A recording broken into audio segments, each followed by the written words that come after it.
Hey everyone, welcome to Make Gaming Easy. In today's video, I'm going to show you how to show health bars on AFK Arena. So let's get started. First, open the AFK Arena game on your mobile device. Tap on the profile icon from the top left corner of your screen.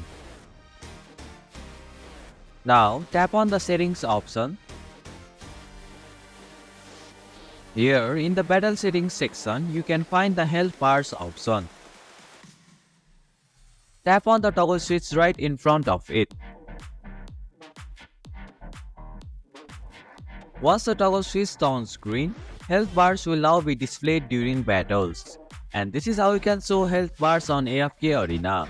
Thank you for watching Make Gaming Easy. Hope this video was helpful. If it was, then hit the like button and comment down if you have any questions or feedback. Also, if you are new to our channel, please subscribe and hit the bell icon so that you won't miss our upcoming videos.